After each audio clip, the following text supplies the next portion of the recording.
Hello, everyone, and welcome to today's Medley Moments, a conversation between myself, Edith Cooper, and Katy George.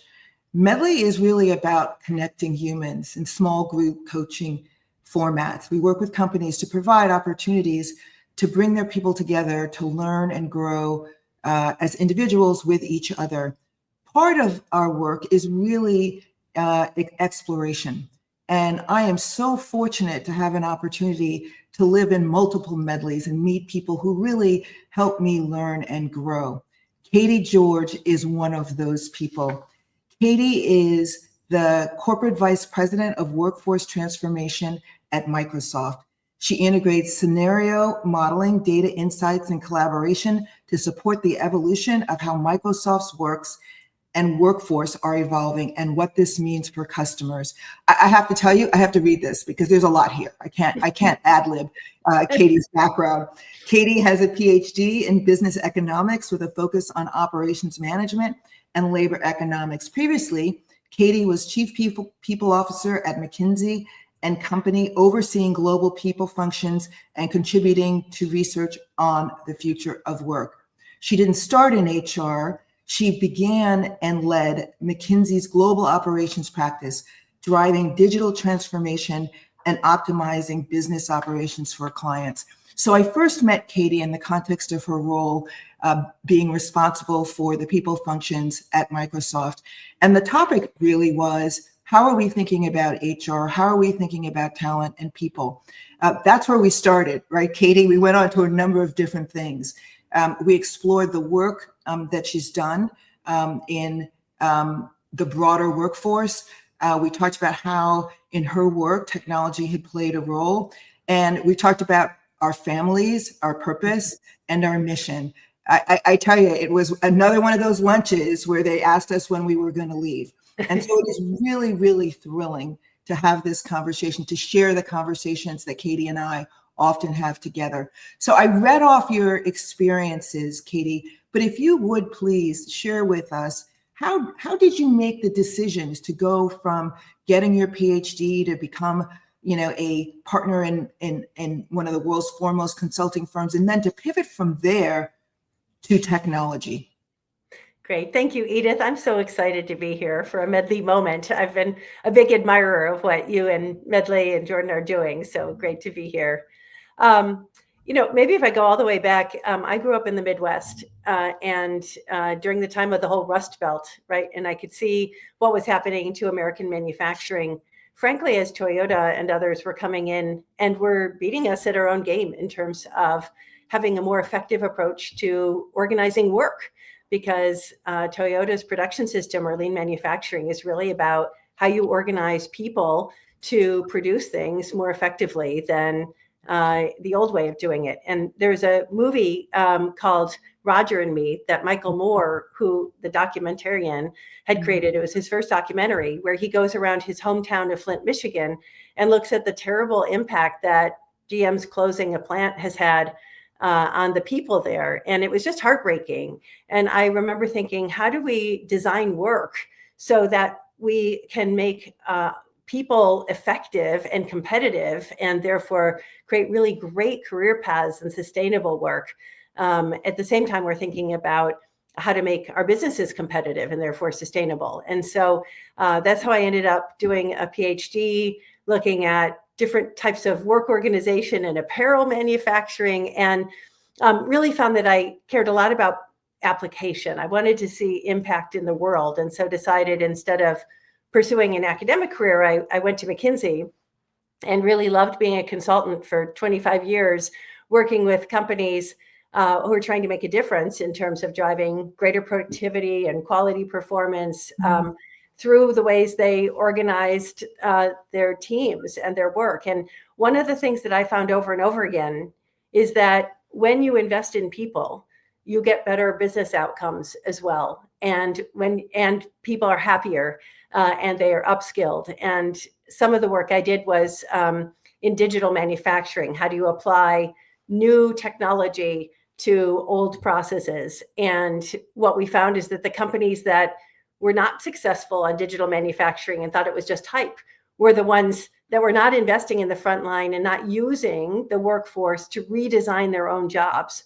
But the ones who were successful were really leveraging the creativity and the know-how of their employees, hourly employees as well as supervisory folks, and bringing them together in new ways to redesign work. And now we're at this moment where AI is going to ask all of us to redesign our work, not just the manufacturers who have been redesigning work with automation and advanced analytics and big data for years now, but all of us, knowledge workers included. How do we really fundamentally rethink work processes? And so we were starting to do that at McKinsey, of course, as we were leveraging AI tools for our consultants to be, superhuman, to be able to get to answers and insights even more quickly than in the past. I spent, as you said, 3 years leading the people function at McKinsey. And when that came to an end, I thought, I want to stay an operator and helping drive the future of work, which, we've been talking about forever, and it's actually really here. And I do think that we who have humanists, people, need to really guide the implementation of this new technology in a way that supports human control and governance and human development and purpose and fulfillment. At the same time, we achieve just breakthrough business results on time and quality and productivity and innovation. So I had the opportunity to come to Microsoft. I joined last August, first in the HR function for a while, but now setting up this new function called Workforce Transformation in a new office of strategy and transformation, sitting with the CEO. And really excited to be in a company which is on the front edge of defining work for itself, but also for all of our customers.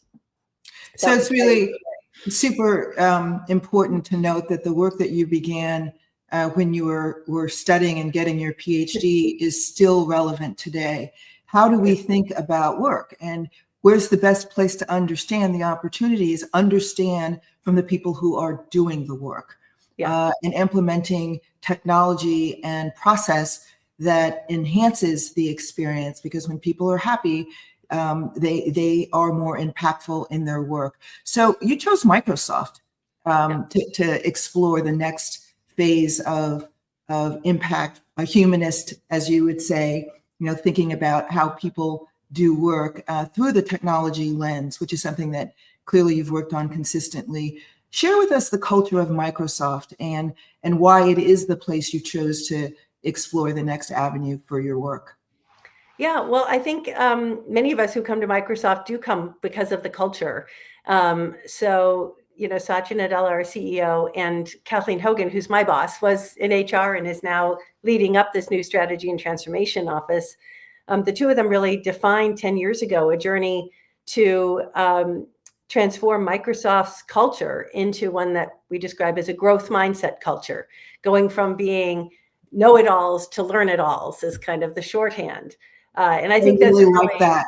Yeah, and it's from know-it-all to learn-it-all. Yeah, from know-it-alls to learn-it-alls. And what's really, I think, farsighted about that is, of course, in this age of even more rapidly changing technology, we all have to be learn-it-alls. We have to be consistently learning. One of the things that's challenging, I think, about AI for all of us who have had long careers and are not just starting out and are not AI natives or even digital natives is how do we keep learning and evolving the way we work so that we can lead effectively in a rapidly changing environment, because where we are now with AI is not going to be where we are 6 months from now or 3 years from now. The speed of change and innovation is accelerating. And I think all of us have already felt sort of whiplashed by how fast it is. Well, it's going to go faster. And so this notion of being in a culture of learn-it-alls is really fun. I've told people since I've been here, it's very tangible. I feel it every day. People are so eager to hear what each other have to say. Katy, you come from a different background. What are you seeing? What should we think about?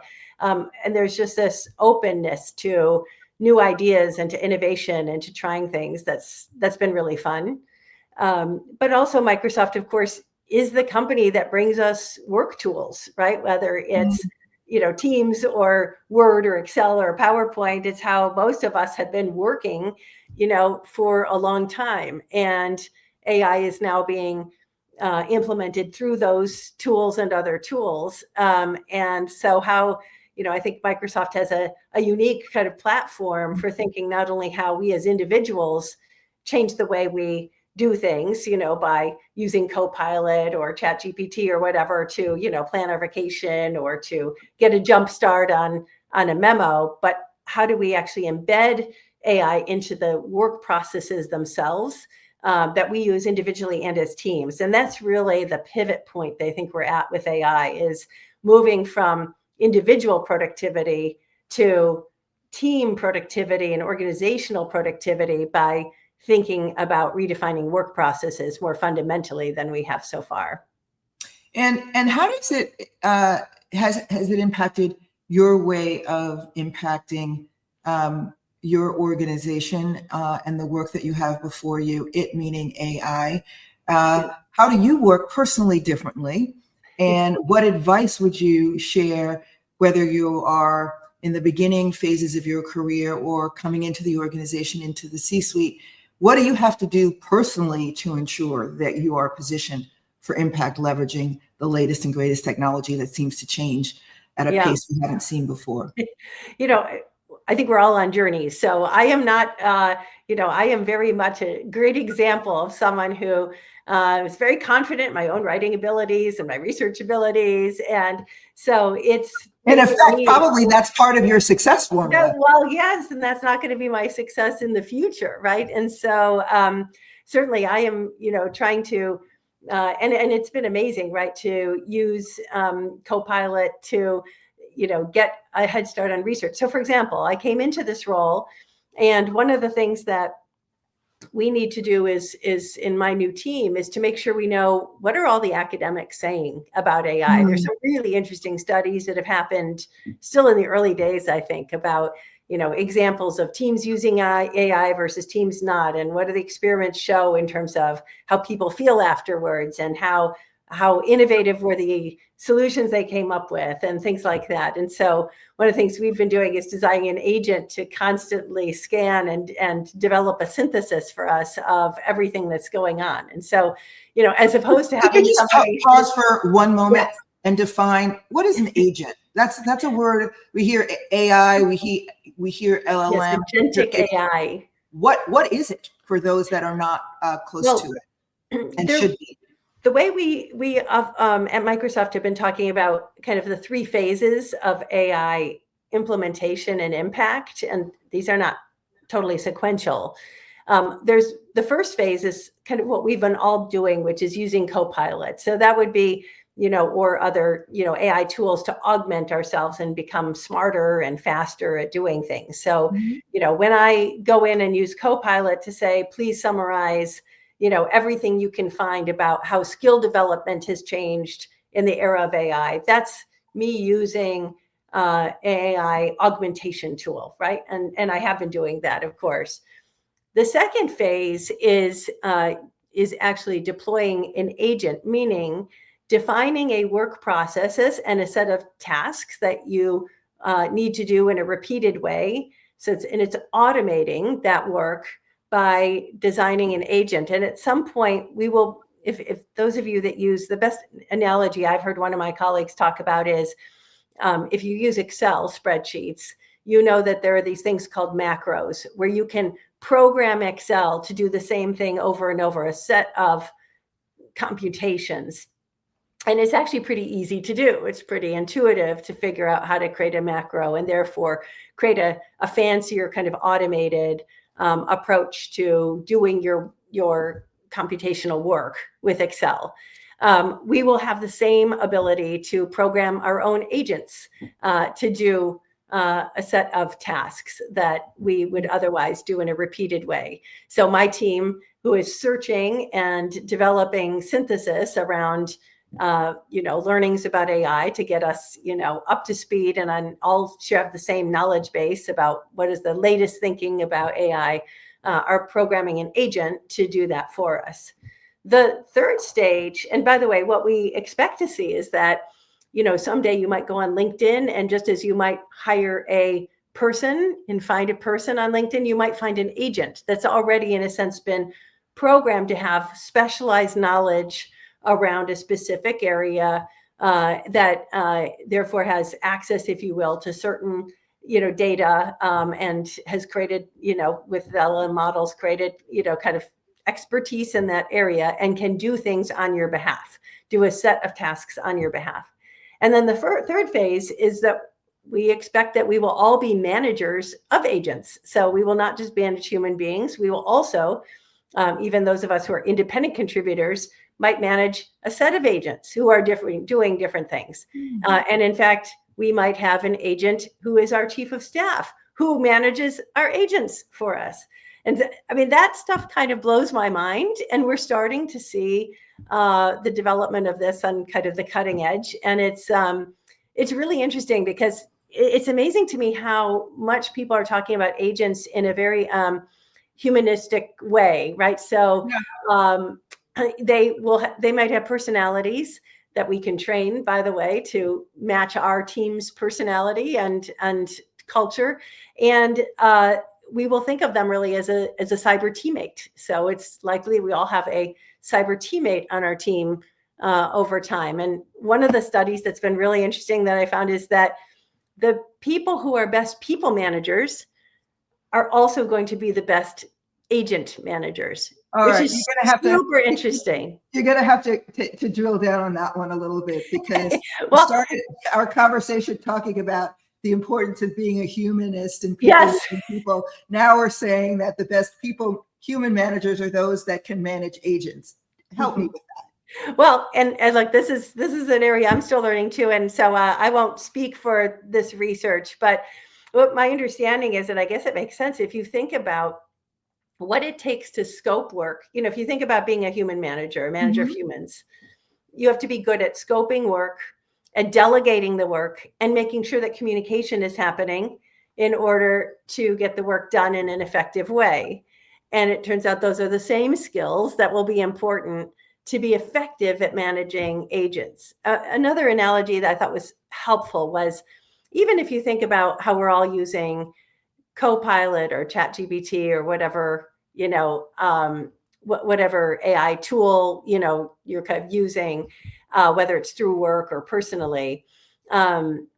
Someone, maybe even at one of the conferences we've been at together, someone said, basically, those tools are like giving each of us a personal assistant and a chief of staff. And for some people, when you give them a chief of staff and a personal assistant, they improve their productivity by about 10%, and others like 300%. And so, and if you think about it, what are the skills that would allow you to leverage an assistant and a chief of staff really effectively? It's management skills, right? It's actually thinking ahead about how to scope work and how to delegate work, and what can you only do that is, I'm sure many of us have gone through these kind of exercises of really thinking about how do I operate at the top of my license? What am I uniquely good at? And therefore, where should I spend my time? And how should I then delegate to others everything else, which then, and that same kind of mindset and skill set is actually what's going to make us good at really leveraging the most of agentic AI.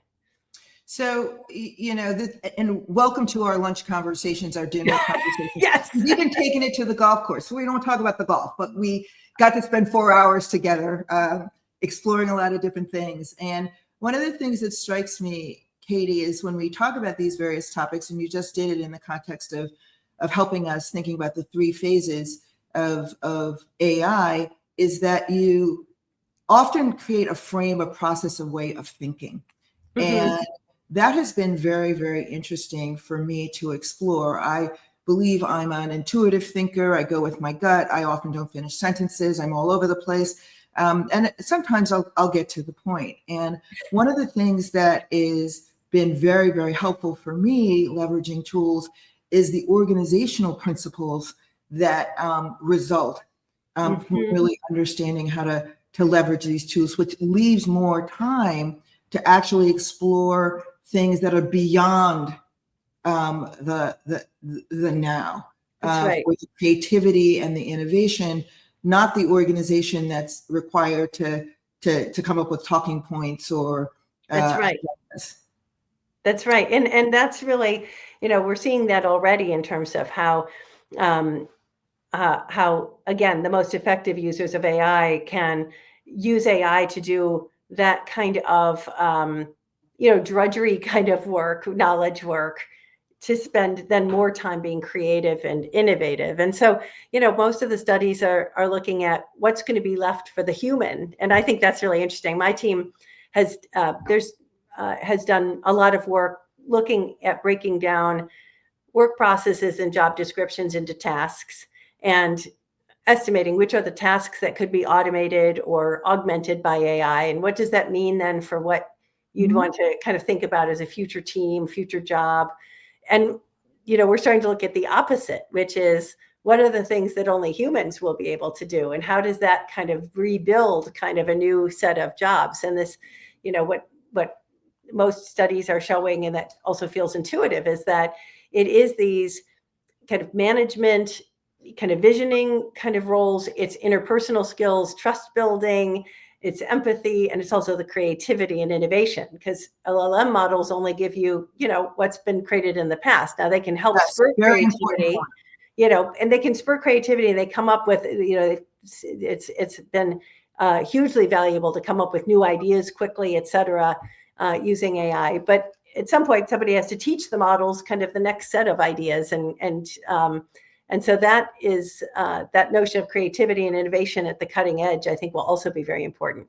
It's interesting. Many of my colleagues here think that we will see jobs emerge in kind of a bimodal way. We'll have far more generalists, which I find very fun because I personally like being a generalist.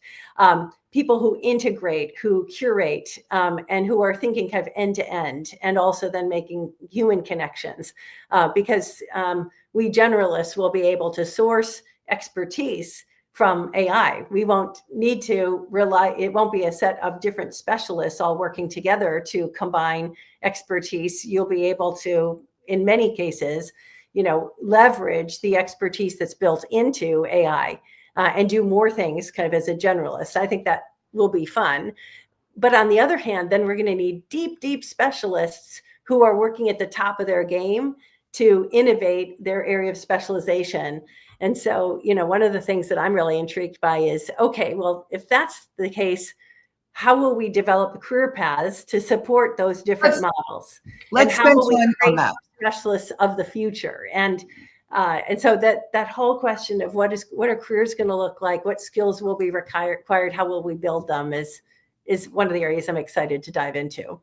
And what's your advice for people who are listening to this conversation, experiencing the impact of perceived transformation, want to be a part of it themselves, but don't know how to embrace it, but also don't want to be left behind? What advice would you share for those that are curious and believe that these new tools will really change the way that they should be working? Yeah. And I, very much sympathize with the anxiety around it, but also kind of the excitement, Yes. It's kind of a funny combination. Challenge, opportunity. Right. And what I think is exciting, I did lots of work on lean manufacturing, as I talked about at the very beginning, and digital manufacturing transformation. And what we found time and again is that the employees and the supervisors, managers who really embraced it and were willing to experiment, were willing to change the way they thought, recognized that it was going to be changing not only their skills, but even their mindset about how work happened and that their job might have not stayed the same, but they found a role in the new, because they were creating the new, and therefore they were fit for the new, and they were really valuable because they also knew how to teach others what that transformation journey would be, these early adopters.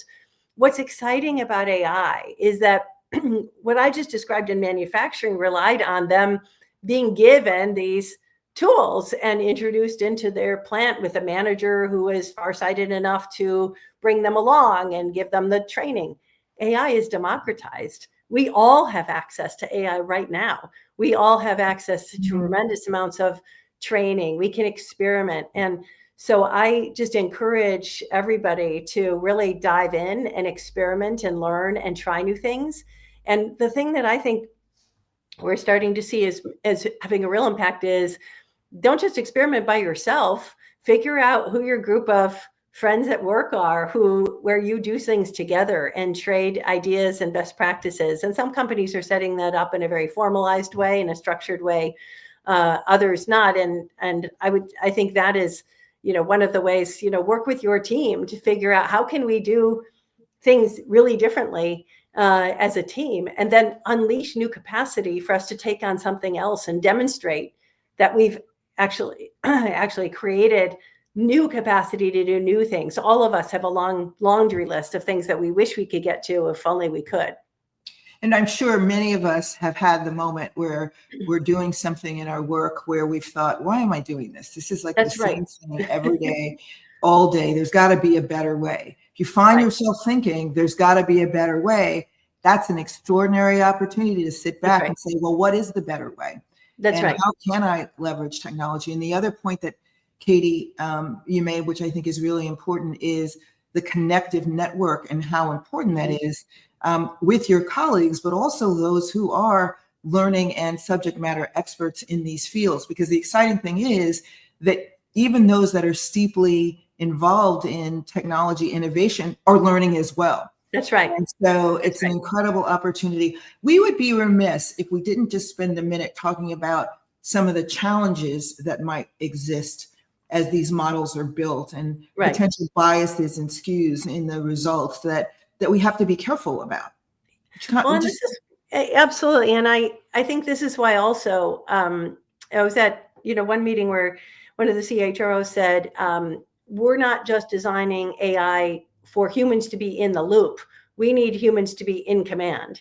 And, one of the things that we were doing at McKinsey when we were starting to develop, some AI tools, was what I realized is what was as important as getting the technology right was actually getting the human process right, to ensure that humans were in the process, in the moments, to check for bias, to check for, quality control.